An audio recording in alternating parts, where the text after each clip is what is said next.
Wow, that's a lot. And we couldn't do it without you all. Thank you. Thank you. And for those who don't know me, my name is Jarmel Fairclough. I am the president of the Bloomfield-Garfield Corporation. Thank you. It is such an honor to be standing here, the first African American female to be in this position. So I am so very honored.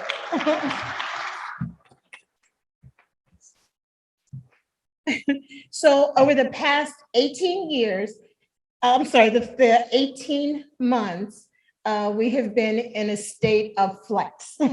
We have not been able to meet together, to come together. So this event is really, really special to me, our staff, and our board members. So thank you guys so much for coming out. Normally on this stage, we would have our board member, PJ Maloney, doing this speech for you. But he is actually battling some serious health issues, so he can't be with us today. So I am filling in for him. So hopefully he's watching us virtually, and I hope I do him proud. So I'm sure that some of you are wondering, why do we hold this event annually? Anybody know why? Not just to raise money, there's other issues out there. So the first obvious reason is to raise funds for the programs and the activities that the Bloomfield-Garfield Corporation has. So with all of the generosity from all of our supporters, people who have purchased advertising space in our program book that I hope you all had the opportunity to look at and to go through. And if you can look on page 11, there is a list of the sponsors. And it's a big list, but I would like to present a special thank you to Beacon Communities LLC for serving as our lead sponsor. Are they in the room by chance? Thank you. But I also do not want to downplay our other sponsors because they are just as important. So I would like everybody to give themselves a round of applause, please. Thank you very much. So the second reason, which is pretty important as well, is the opportunity to acknowledge who helps us do what we do. So if you will look in your book on page 5, we have a list of the funders and all our partners. It's a pretty lengthy list as well, but without these people, we will not be able to do what it is that we do and provide the services that we do. So I would like to give a special nod today to our new NPP sponsors, Key Bank, Dollar Bank, and PNC Bank. Today is also a chance to shine the spotlight on our wonderful staff, my fellow board members, in addition to the countless volunteers in the community who help us do what we do. So thank you to all of those people as well. I'm gonna clap. So thank you. And last but not least, we have gathered here to honor some very special people. These people have risen beyond the call of duty to make life better for people who are clearly struggling. It's what neighbors should do and are expected to do. I know it's hard sometimes, but it's just what we need to do. You'll get the opportunity to meet these special people today. So just keep that in mind, that the work that we do starts at the community level. We all want a society that is diverse, inclusive, and prosperous. Thank you guys so much. And during this process, we know that to do the work that we do, it starts at the grassroots level. So today, let's celebrate what it means to be accountable and inclusive. Let's remember our common goals as we fuss and argue with one another. Goodness knows we are all not perfect. So let's just try to remember that. With that being said, I invite you to enjoy your lunch. And when we come back, you will be introduced to Pamela Schoen, our Chief Operations Officer, who will serve as your MC for the rest of today.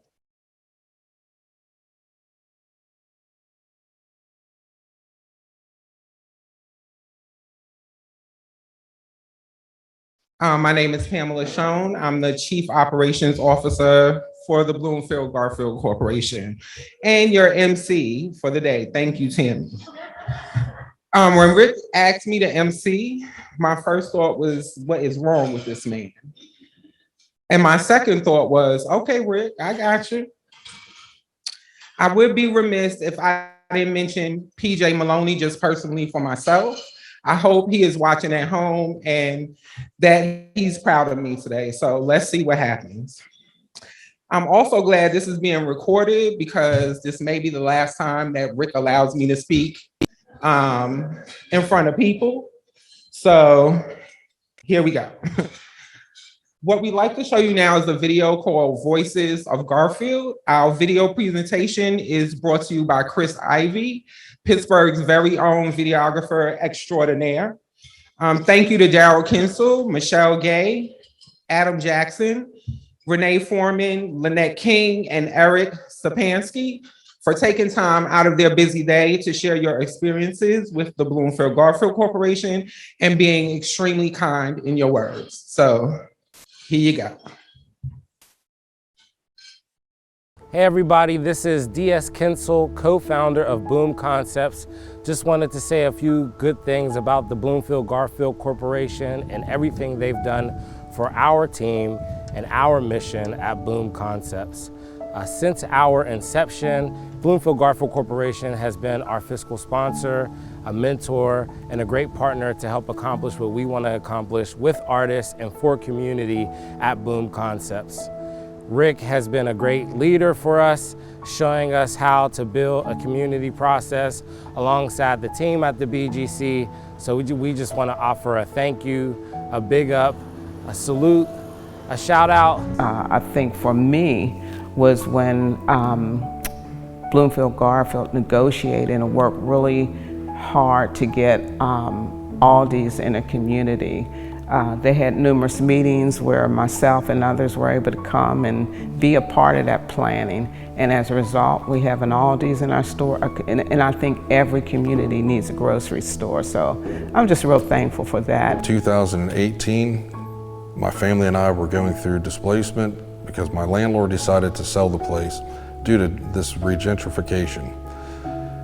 I called Mr. Swartz at Bloomfield-Garfield Corporation. It was in a matter of 2 to 3 weeks that he had my family and I a new place. If it wasn't for Bloomfield-Garfield Corporation, I really don't know where we'd be. BGC has impacted my life because not only has it provided for my individual needs, but they provided for community needs.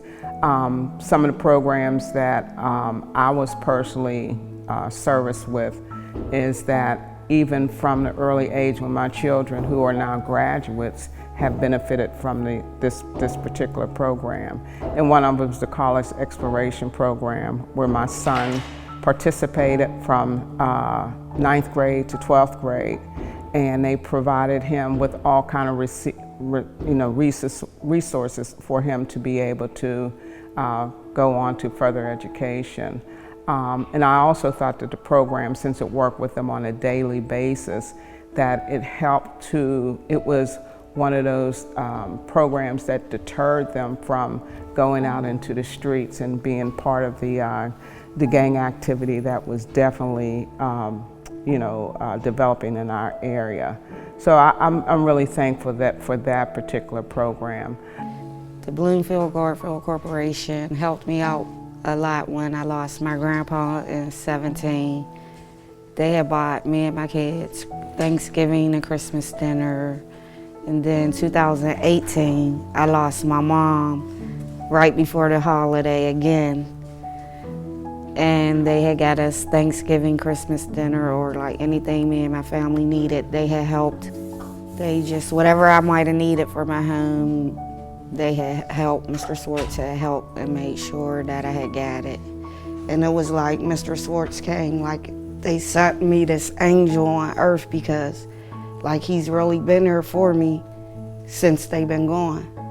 Like them and the organization. Like even now, like if I need help, like they try to make sure I get it. What would you like to say to them right now? That I truly appreciate them and they're angels on earth, they just don't know it. It's been around, it's just I've been in my own little bubble, so I never really knew about it until like last year, whenever I was actually introduced to the program, and now I'm actually glad that I was. In coming here, I have definitely gained a lot of help in figuring out what I want to do after high school. I have good relationships with all my other neighbors, and we sit out on our porches and hang out and talk with each other, and it's nice to feel safe where you live. That was not something I always had in Garfield, and I think Bloomfield-Garfield Corporation, that's always been a huge priority for them. So, like, there's a lot of things and good that they had did for me and my family, and I just appreciate them for it. One of their great programs is Penn Avenue Unblurred First Friday Gallery Call, where we were able to open up and join a long-standing program right at the beginning of our founding. By taking part in the gallery crawl on Penn Avenue every first Friday, Boom Concepts was able to build up an audience, build up trust with artists, and take part in community events and reflect Black artists. They have done so much for the community, and I'm thankful for that. And I again say thank you for all the work that you've done over the last 45 years.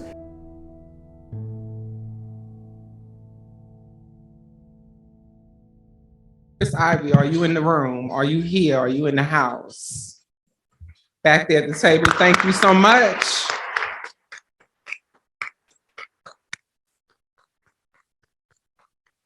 And thank you again to everyone who participated and had some nice things to say about the BGC. At this time, I'd like to invite Mr. Rick Swartz, our Executive Director.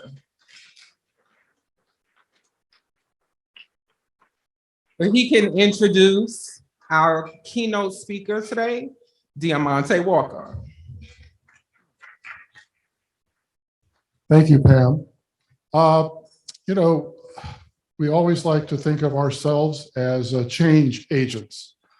Community organizations really have formed for one specific purpose, and that is to promote the betterment of their communities. Many community groups tackle this every day. We have to try to balance the interests of the people in the community because not everybody is reading from the same script or the same playbook. So our task is to bring consensus as much as possible and to rely on people who are professionals to help us get to the goals that we need to get to. There was a time when the BGC was an all-volunteer organization. It had no staff whatsoever. And it had some successes in those early years. But what began to happen after a period of time was it was hard to get the difficult process of change happening on a more consistent level in our community. We needed access to resources. We needed access to expertise. So we had to start moving in a different direction. And one of the organizations that was pivotal to the rebirth of our neighborhood, which is happening as we speak, is the Urban Redevelopment Authority.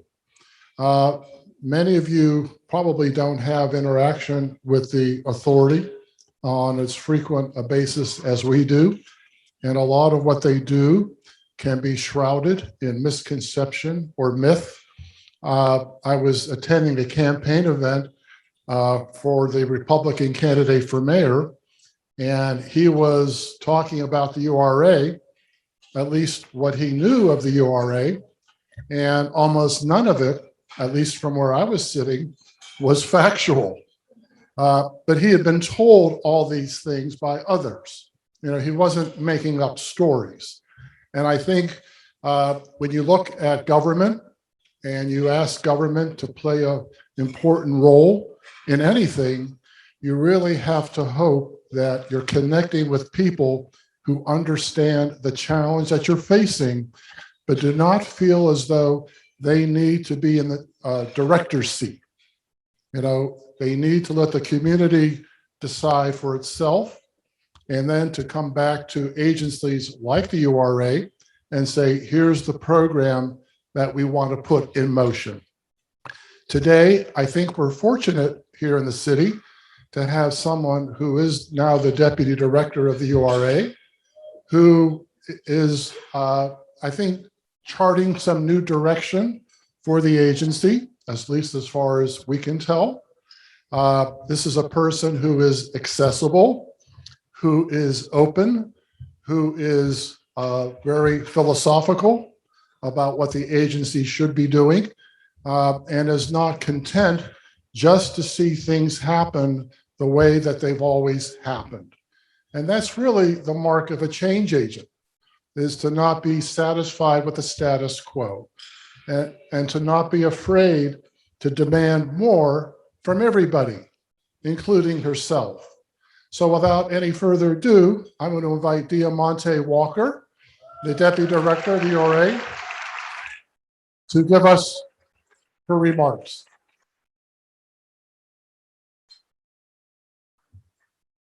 All right, good afternoon, everyone, and thank you for such a warm introduction, Rick. So I'd like to thank the Bloomfield-Garfield Corporation's esteemed staff and board of directors for inviting me to be today's keynote speaker. As mentioned earlier, I am Diamonte Walker, the Deputy Executive Director of the Urban Redevelopment Authority and a proud sponsor of today's event.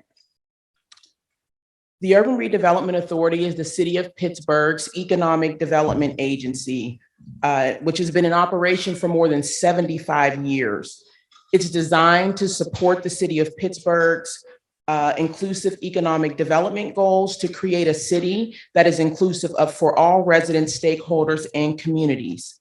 This work, which is centered on intentional, equitable investment, would not be possible without the longstanding partners that we have, such as the Bloomfield-Garfield Corporation or the neighborhood champions that we are honoring today. So a few housekeeping items as I begin my remarks. I want to preface them by saying that I've not done this in person for a very long time. It's been about 2 years. And so most of the engagements that I've been on have been virtual or on Zoom. So if I end this keynote by waving to you and saying bye, please do not be alarmed. Just go with it. Just lean into it. It's just the times that we live in. On a more serious note, it feels wonderful to be in person today, to have physical proximity to one another as we honor these magnificent women. This is something we took for granted a couple of years ago. So let us bask in this moment of physical and personal connection, understanding how easily moments like this can be taken away from us in the uncertain times that we're living in. So I'm going to spend a few moments sharing remarks and reflections about the Herculean efforts of today's honorees, who mobilized to ensure that the most vulnerable in our communities had access to food, shelter, and basic necessities during a pandemic unlike anything the world has seen in 100 years. But first, I'm going to be transparent with you. This time yesterday, I had no idea what I was going to stand up here and say to you. If I'm completely honest, this year's theme both inspired and terrified me. The women of strength during uncertain times. So you may be thinking, what could possibly be terrifying about strong women in chaotic times? Well, I'll tell you, of all the topics that I'm asked to speak about, this is one of the ones that hits very close to home. And here's why. I'm going to make a confession today. My name is Diamonte Walker, and I am a recovering strong woman.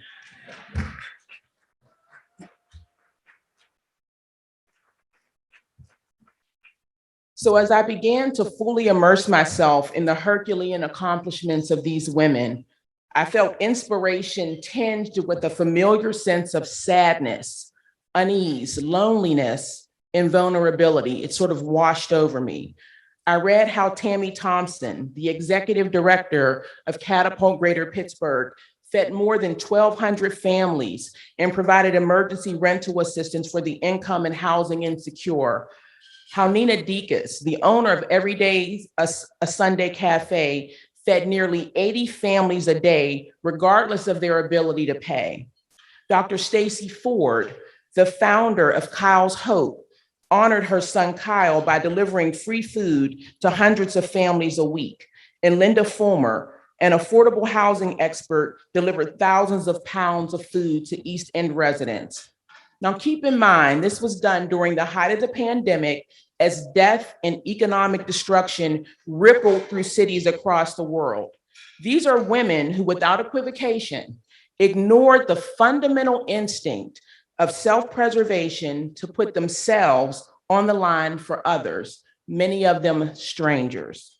I couldn't help but think, who was showing up for them while they were showing up for us? I couldn't help but wonder, what did it cost them physically, mentally, emotionally, and spiritually? How lonely did they get? How deeply did it hurt to keep fighting despite seeing so much suffering up close and personal, simply because they couldn't sleep at night, knowing that other people's lives were on the line? Who were they able to turn to in these times of uncertainty? So these are important questions to ponder, because we owe these women more than a debt of gratitude. We owe them more than ceremonial or periodic deification for what they do time and time again. Now, they deserve all the trophies, all the accolades, all of the awards, but I will assert they are owed something much more. They are owed an acknowledgement of their humanity, a recognition of their own mortality. You see, contrary to popular belief, they are not supernatural beings. After battling inequity, they are not whisked off to Wakanda to recover with restorative healing practices. They are not taken to the island of Mascara to convalesce amongst, Amazonian Wonder Women. They are not mythological creatures with superhuman powers and capabilities. They are mortal women. If you cut them, they will bleed. If you say mean words to them, they will cry. Some of them may hit you. Now, granted, they're not going to cry in front of you, but, or give you that satisfaction, but you get my point. You see what I'm trying to articulate here. I offer you that they are mere mortals working through this life with a ferocious combination of fear, trembling, courage, and deliberate selfless action. So again, as I began to prepare for today, I felt a sense of heaviness come over me. I couldn't shake it. So much to the point where I had to text Tammy and I had to ask her, so what made you do that? What made you leap into the belly of chaos and despair when most of the world was ducking for cover? And her response gave me chills. She said she panicked. Now, if that is not the most human thing that you have ever heard, I don't know what is. See, she said she had to do it because she could not afford to sit on the sidelines waiting for someone else, the city, the URA, philanthropy, or the federal government to figure things out. She had to do what she could to keep these families from facing the brink of disaster alone, because she remembered being in a similar position. So I can only assume that her compatriots here today had similar inclinations, their fears being overwritten by empathy, and that empathy rising to the level of concern, and that concern then being mobilized into action. I offer to you today that we cannot simply lean on strong women. We have to learn from strong women.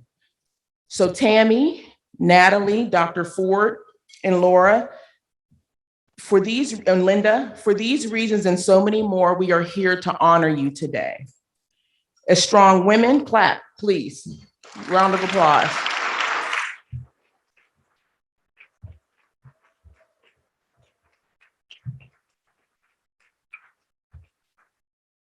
So as strong women, there are times that we feel we have to do it all.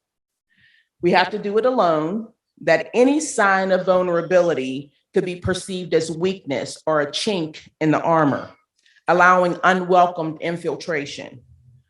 We often feel burdened by the unfair perception that we neither want or need help. And this is a perception, if we're honest with ourselves, that we have played a part in helping to shape. It's the prototype under which many of us were raised, the model that was demonstrated for us. My own mother is in the audience today, and she has been my model of what a woman of strength looks like.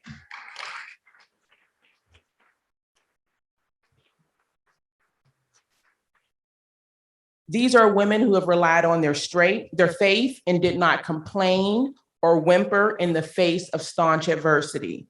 But without fail, they show up for us and the people around them. I look at each of you and I feel so deeply humbled by the purity of your service, your love, and the demonstrations of strength to which we should all aspire. For these reasons and so many more, we honor you today. Dear audience, I'm going to do what I'm working on doing, and I'm going to ask you for help. I beseech you in helping to shift the narrative and increase the visibility of the needs of strong women everywhere.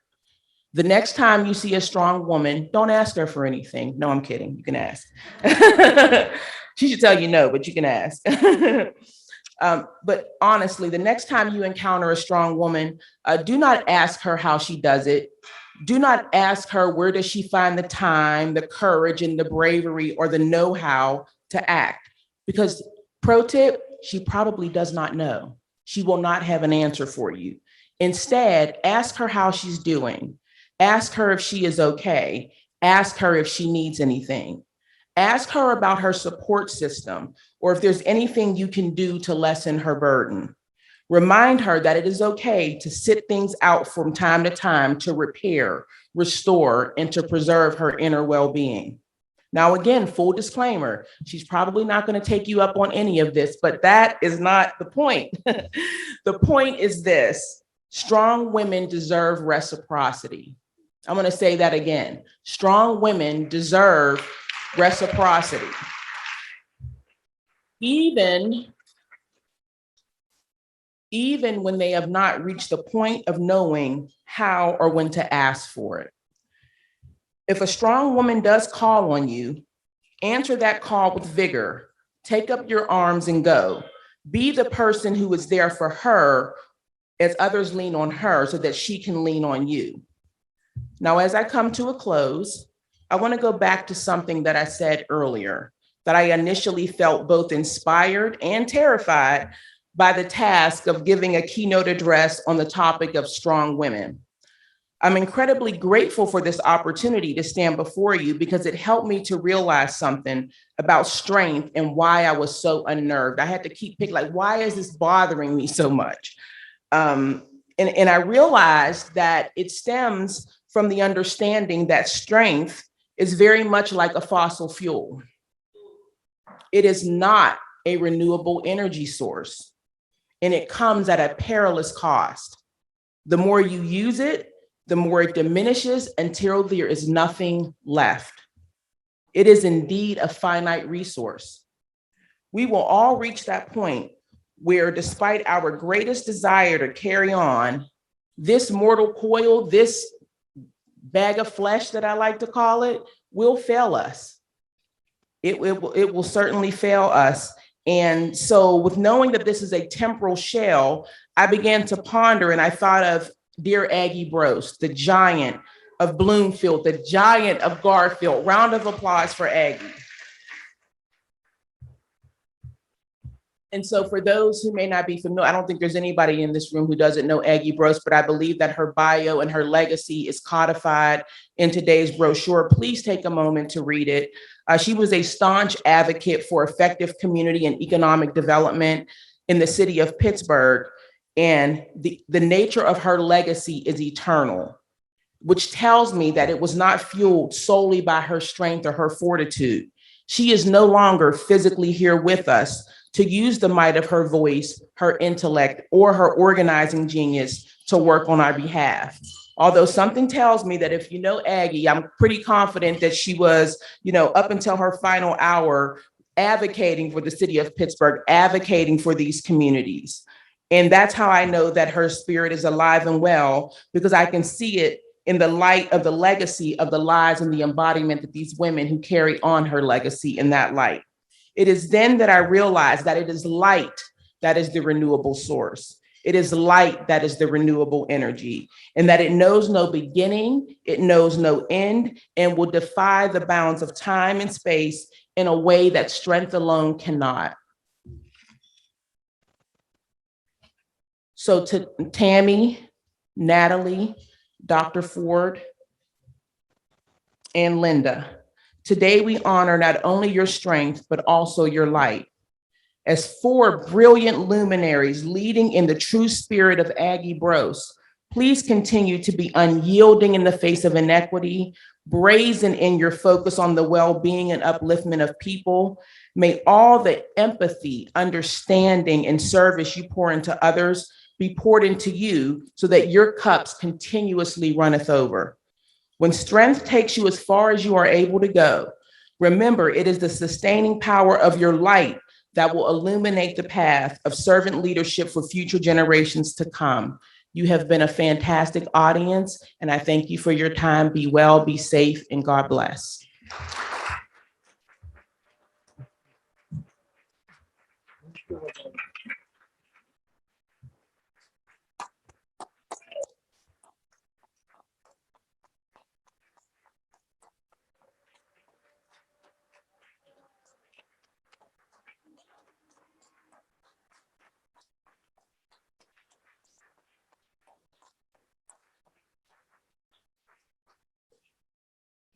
Thank you, Diamonte. Diamonte brought up Aggie Brose, and no luncheon would be considered complete without an anecdote about Aggie. And it's one that relates to the Urban Redevelopment Authority, which Diamonte now has a very significant role in which to play. In 1982, Garfield had witnessed a lot of destruction of housing, demolition, because people had moved out of the community for better pastures. And we were faced with a real crisis. What are we going to do in the face of all this wreckage, really is the right word. And Aggie said, well, I'll tell you what, why don't we think about building new homes for working class families right on all of these lots where the demolition had happened. And we're talking hundreds of lots. It's a pretty daunting prospect. So I said, well, let's try talking with the Urban Redevelopment Authority about our interest in doing this. And unfortunately, the door was kind of slammed shut. The housing director at the time was a fellow named Paul Brophy. And Paul had no more faith in community organizations to be able to build houses in their neighborhood than the man on the moon. So I kind of took the door slamming as the final thing. We gave that a good shot. We can go back to our office and we'll figure out something else. Aggie said, no, that's not the playbook here. I said, well, what are we going to do? She goes, well, first thing is I'm going to find out when the next URA board meeting is. I don't know the exact day of the month, but I know they have them every month. And then I'm going to order a school bus. I said, what are we ordering a school bus for? I said, because we're going to take 60 people down to the board meeting, and we're not going to be waiting outside the room.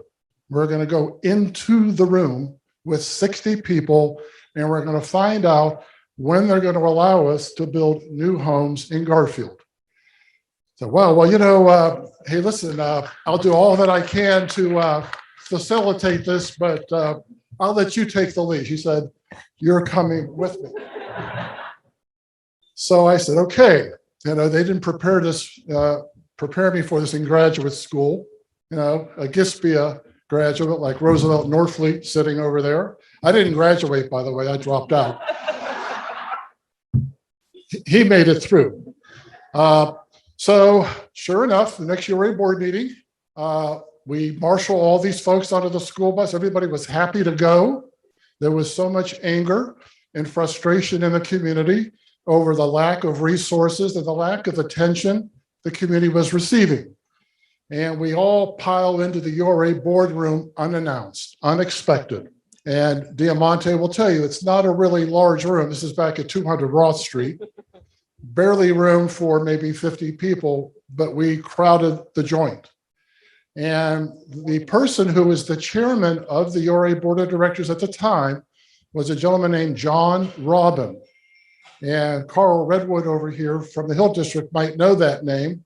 John Robin in 1950 laid the blueprint for the destruction of the Lower Hill District because they had a bigger plan in mind for the community. Of course, it wasn't a plan that the community even knew about or shared, but that didn't matter.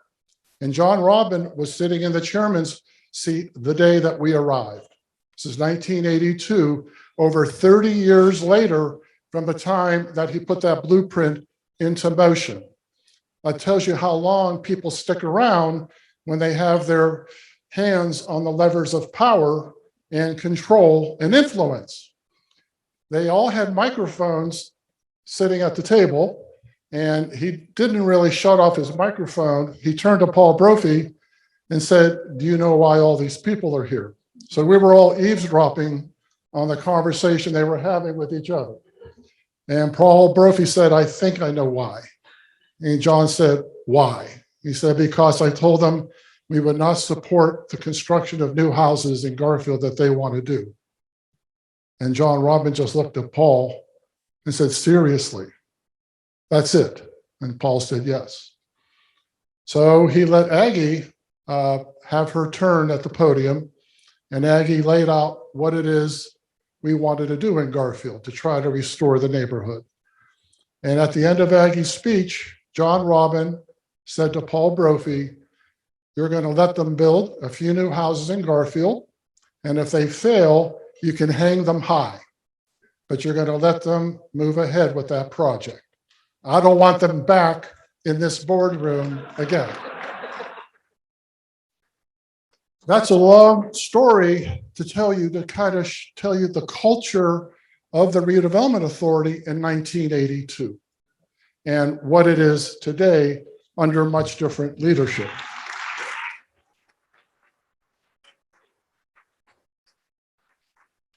So I think today, the reason we have all these people in this room is to let you know that when you want to do change in a community, nobody walks alone. Sorry, folks.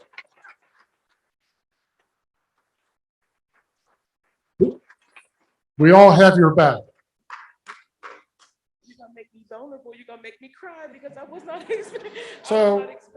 So we want to thank Diamonte for graciously agreeing to being the guest speaker at our annual luncheon, and for the leadership role she has willingly assumed at the URA. Her passion and commitment to equitable and inclusive change in neighborhoods like Garfield are very evident and much appreciated in the critical time that we now find ourselves. And that's for you.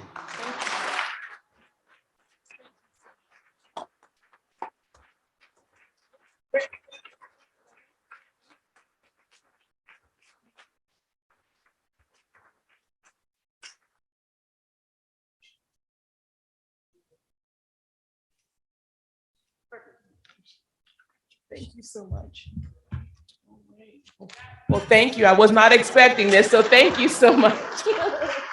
Pam, it's all yours.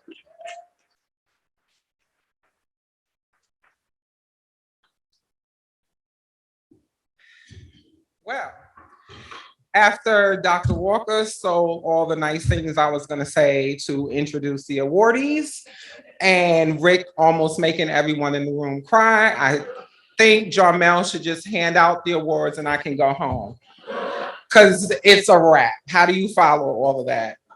But I'm going to try. So Rick talked a little bit about Aggie, but I have some things to add to that. Aggie Brose, or Big Ag, as she was known to many of us, co-founded this organization. When I first met Aggie, she seemed like an unassuming woman who spoke softly, called everybody honey, and had a gentle way about her. I quickly learned that would only last until she needed to stand up for something she was passionate about. Aggie was passionate about Pittsburgh, Garfield in particular, and the people who live here. Whether you needed a little something or you needed a lot of something, Aggie's voice would rumble through the city for you. The business of the BGC is grounded in the vision of Aggie and her vision for Garfield: better housing, safer streets and playgrounds, enhanced infrastructure, robust education and employment opportunities, a thriving arts district, and a local grocery store, just to name a few. Everything we do at the BGC is in her honor and in the shadow of her name. And our 2021 honorees represent the best of who Aggie was, and for us, who Big Ag will always be. Are you ready, Jarmel? You're on. I would now like to, Jarmel and I are going to present the awards. Tammy Thompson.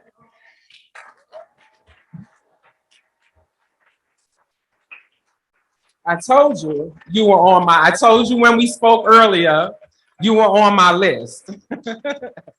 So if you're not familiar, and I don't know who would not be familiar with Tammy Thompson or Catapult and the amazing work that they do, you should be. Tammy is sitting at table 3 right now for the people in the back. But you can find her on the front lines in the fight against poverty every minute of the day. Tammy knows what poverty feels like and the impact it can have on families for generations. So it's no surprise that during the pandemic, Tammy and the team at Catapult went into full action mode.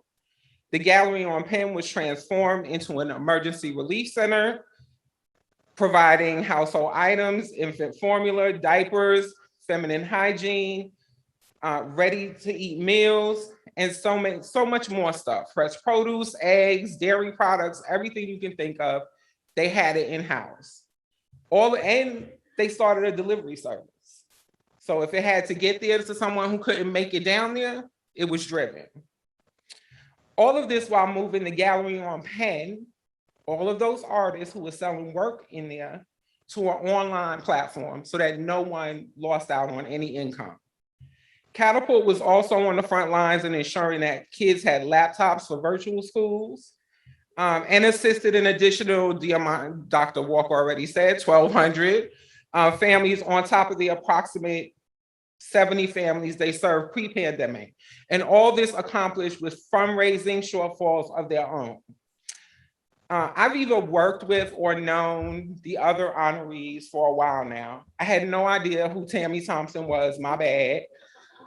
So I reached out to Nina, our person who knows everyone at the BGC. And of course, she knew who Tammy was. And Tammy so graciously, granted me some time out of her day to talk. After like the first 3 minutes, I was sold. I was like, who is this woman? Who is this? Because it was just an easy conversation.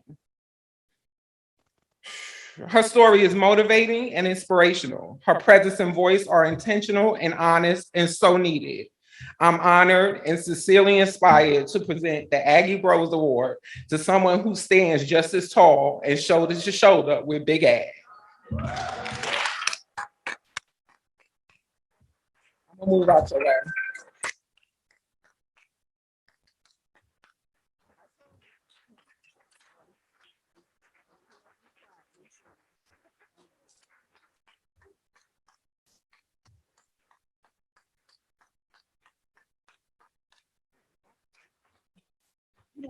Okay, so I'm not going to say anything too long because I'm obviously very emotional today. This is a huge honor. I knew Aggie. Years I had watched Aggie.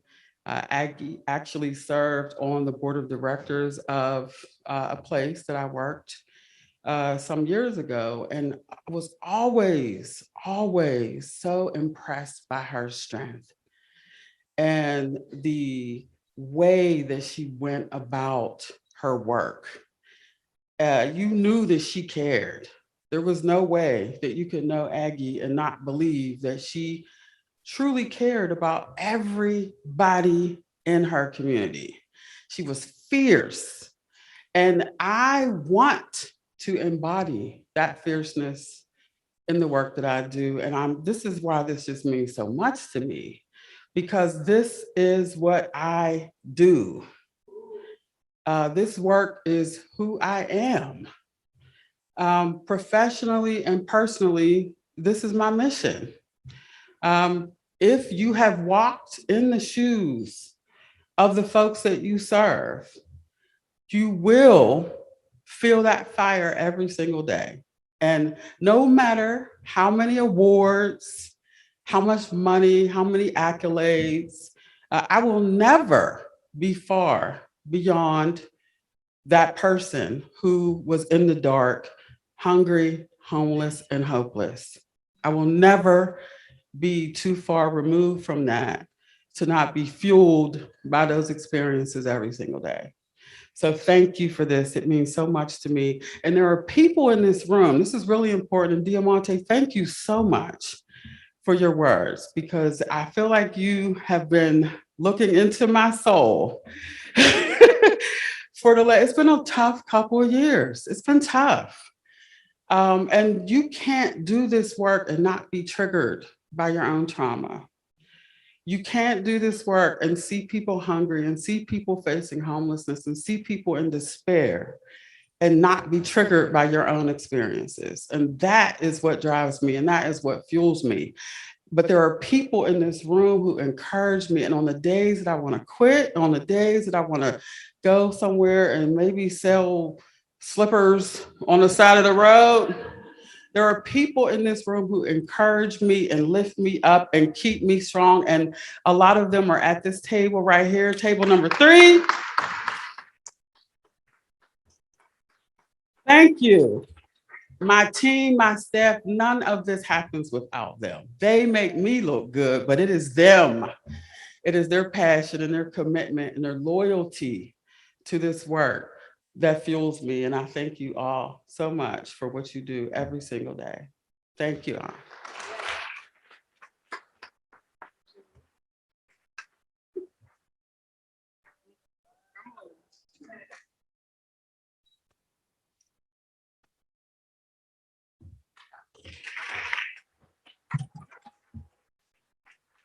See, that's why I was enthralled right there, all in 3 minutes. She had me. The next honoree, Chef Natalie DeiCas. We go way back. So Chef Natalie has been a staple in the East End for many years, opening her first restaurant in East Liberty and then bringing her signature sandwiches to Garfield in 2018. The first time she walked into the BGC to talk to Rick about us building space on Penn Avenue, the first thing I said was, we need you. We need your food on Penn Avenue. And then there she was. Natalie has always been invested in the community, always asking when and where she can help. And the pandemic was no different. And I saw this firsthand because we worked together during this time. Natalie took in more than 93,000 pounds worth of food from 412 Food Rescue and used those donations to cook meals, had them delivered. She kept the doors open at every day of Sunday so that the community could have access to fresh vegetables, milk, fruit, bread, a hot meal, and many other items, all for free. That averages to about 77,645 meals, valued at $232,935, given out to the community in 2020 alone. That's not even 2021, folks. That's 2020. Natalie also partnered with local organizations to prepare daily meals, including working with some of the other honorees here. She worked long hours, preparing and distributing meals, making sure that the restaurant doors remained open, kept her employees working. I don't know how she did it, despite her own personal and financial trials.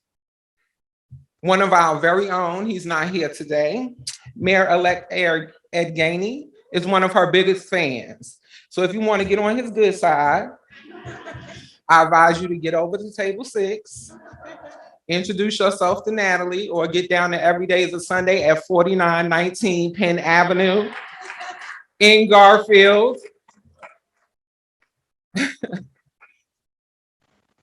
Her dedication, the things, just the personal things I know about Natalie, we have a relationship and we always will. Her dedication, her commitment to the community, to her employees, to her family, to feeding folks is why I'm honored to award her with the Aggie Brose Award. Don't come up here crying. Don't come up here crying.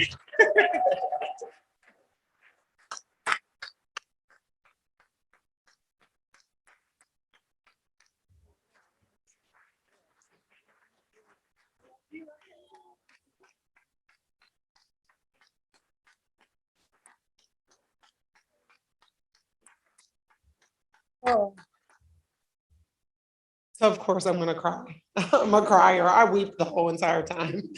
I wish I wouldn't have, but I do want to share a short story. 3 years ago, today is my 3rd year anniversary in Garfield, and me and my business were displaced through gentrification, and the first time I told someone, they said, you have to find Rick Schwartz. You got to go to the Bloomfield-Garfield Corporation. He will help you. And he did. I walked in there and I never even got to sit down. He said, come on, let's get up. He walked me up and down Penn Avenue. He put me in with all the right contacts. And him and Nina, we've actually been giving free food away for 3 years now. Through 412 Food Rescue in the Bloomfield-Garfield Corporation. You just didn't know. You can walk in any day of the week, just like anyone else. You can buy your food or you can get your food for free. And without the Bloomfield-Garfield Corporation, I wouldn't be standing here. Probably wouldn't even still be in business. But thank you for that. I want to thank my staff, my team, and all the volunteers. Definitely Ed Gainey's office, because every time I needed to get food out to the community, he was right there with me. He was making sure that everyone was eating every single day. So thank you. Thank you, everyone.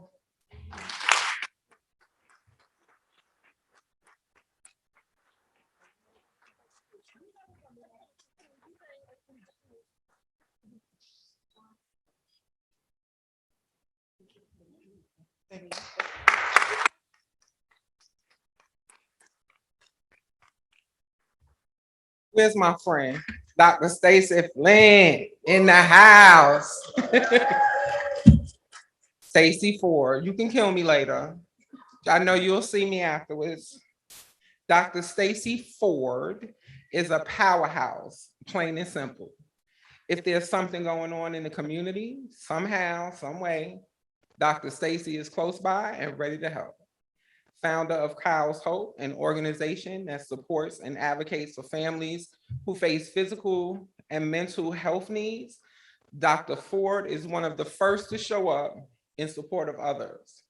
When a traumatic event happens in the city, you can bet Dr. Staci and the trauma RV are somewhere in the vicinity and about to roll up and roll out on whatever's happening. Support whoever needs to. During the pandemic, Dr. Staci led the charge for Garfield Jubilee and spearheading a response to the needs of the community. She collected food from 412 Food Rescue. They were busy. And ensured that food was delivered to the students in the Youth Build program, elderly and shut-ins, and anyone who was in need, even if that meant driving it there herself. So I remember all the time Staci used to come into the BGC offices when we were on Penn Avenue at 5149, and she needed the keys to the van, right? Do y'all know Rick Schwartz? then you know how nervous I was to hand out the keys to the van to anybody without specific instructions. I'm pretty sure that I got in trouble a couple of times, and I took a little heat, but that's okay, because we knew she was doing the work. Dr. Staci worked with other organizations in the community, including Linda Fulmer, another one of our honorees, the Zone 5 Police Department, and the BGC to ensure that basic needs were met for hundreds of families, and all while dealing with personal challenges of her own. She led Stop the Violence marches through Garfield and East Liberty, held coat drives, met with neighbors around safety issues, and is currently starting her own crisis intervention program to address the need for better support services for families who experience trauma. Dr. Staci is constantly pouring into others, and I would personally love it if you would pour into her right now as I present the Aggie Brose Award to Dr. Staci Ford.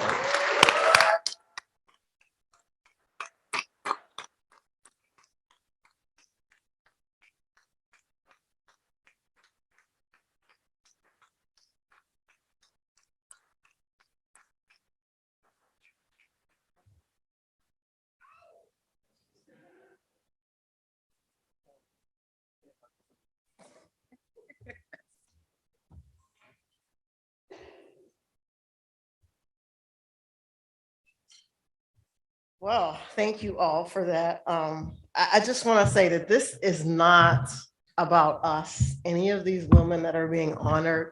This is about a need, and us seeing that when there's a need and realizing that we need to be that village. It doesn't just take one of us, it takes all of us. And when someone's in need or in crisis, and my husband is not here right now, he's working at Zone 5, but he would say to me, your heart is so big, you just won't tell anybody no. Every time somebody needs something, you're right there. So in honor of my son who recently passed, his heart was that big, and he would smile no matter what was going on. So during this pandemic, we realized that life is a pandemic. And if it's not COVID, it's some other pandemic that people are struggling through. And sometimes it takes a smile, sometimes it takes food, sometimes it takes other supports. But we need to be there to provide those supports so that everyone can have the best quality of life. And as I vow and stand here today, that is my life, my passion, and my goal going forward is to continue to make sure that everyone has a good quality of life. Thank you.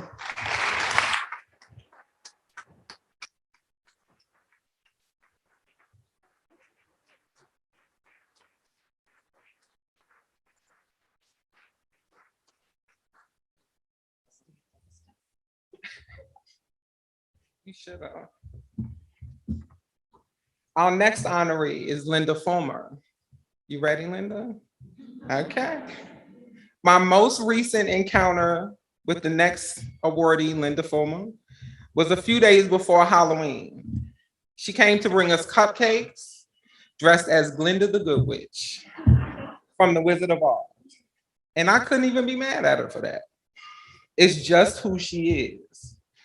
Linda is a staple in the Garfield community who has worked in affordable housing for almost 20 years, managing up to approximately 245 affordable apartments and houses at various companies. She's well known with her work with the residents of the Luncheon Hall Apartments and Garfield Glen 1 and 2. Linda immediately went into overdrive during the pandemic to ensure that none of the residents would go without a meal or the basic everyday items that folks just need.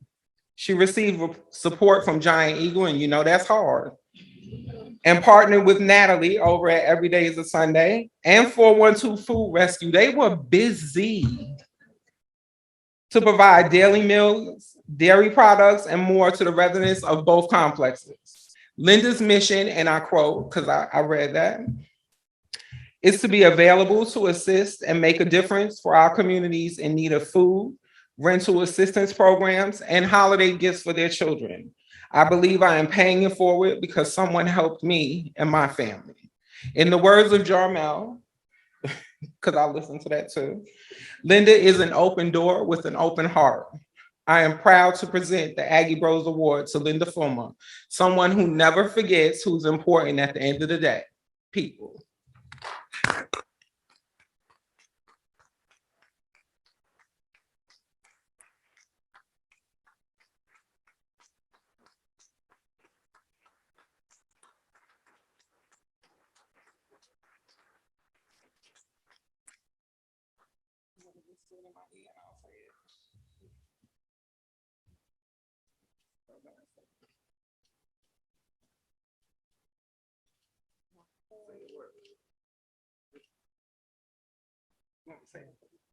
Okay. I'm going to speak on behalf of Linda today, so just hold on. Just hold on. Give me a sec. First you have to take this. Okay.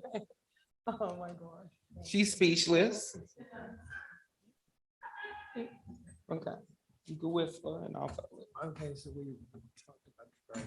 Oh my gosh. It's like that. We couldn't do this without the collaboration. So Linda would like me to let you all know that she could not do this without the help of the Bloomfield-Garfield Corporation.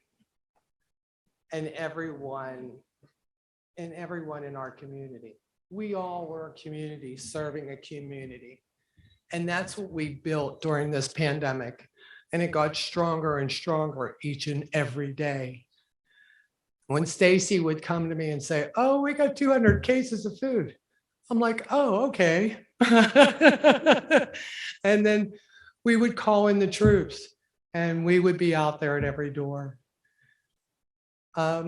We went to Giant Eagle and we went to Shop and Save. And what did we get?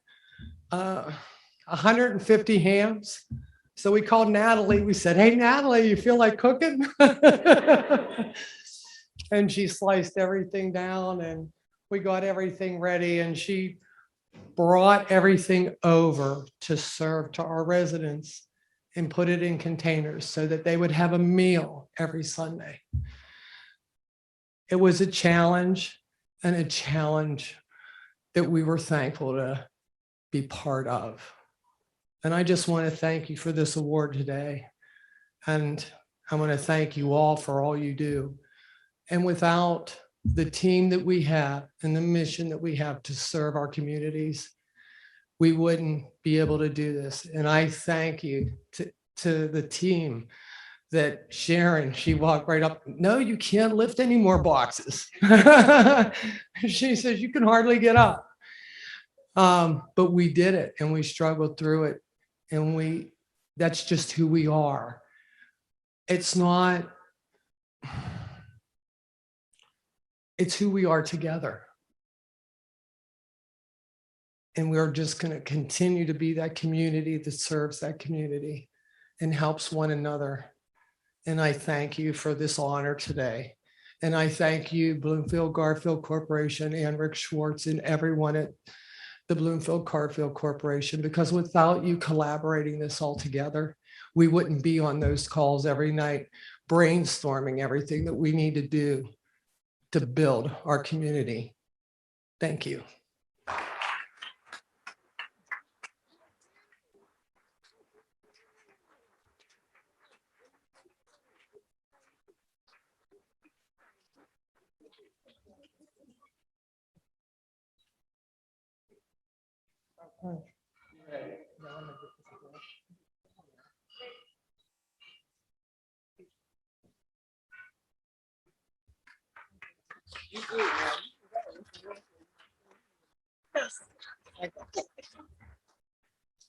Whew, we made it. Special shout out to Nina Gibbs back there in the back. Because what many of you may not know is that Nina facilitated a lot of this 412 food rescue drop off and was like the middleman between 3 organizations trying to make it happen. So we just definitely want to give a shout out to her. And just when you think it's over, I have something else to say. So it's been a long road to get here, and just like that, it's almost over. I'm Rick, I'm taking Monday off. Where are you? I'm off Monday, everybody, just so you know. Not working from home, just off. Okay. Before you leave, there are some folks that we seriously need to recognize. They were mentioned, but they deserve some serious recognition. The BGC staff.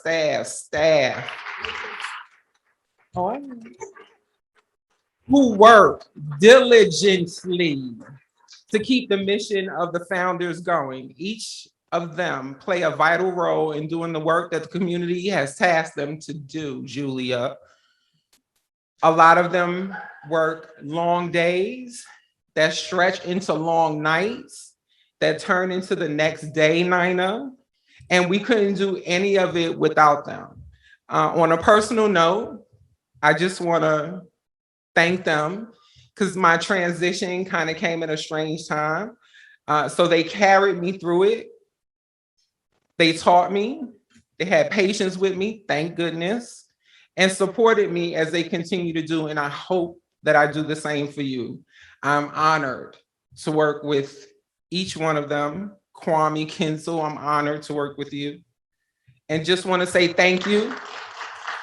Get ready for 2022, fam. I would like to ask my staff to stand. Rick, that includes you, everyone, so that we can give them the applause that they deserve.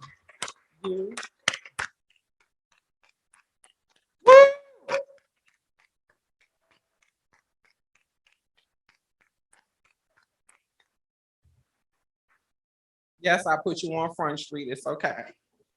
If you're interested in learning anything more about our programs, any initiatives that we are currently working on and have coming up in 2022, please reach out to myself or Mr. Rick Swartz.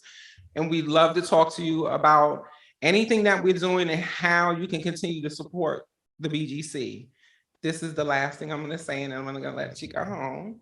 Lastly, I'd like to thank all of you for spending time with us today in celebration of not only our accomplishments, but the dedication of 4 amazing women who step up to the plate each and every day, regardless of a pandemic, a lack of funding, or any obstacles placed in their paths. Thank you, ladies. Thank you.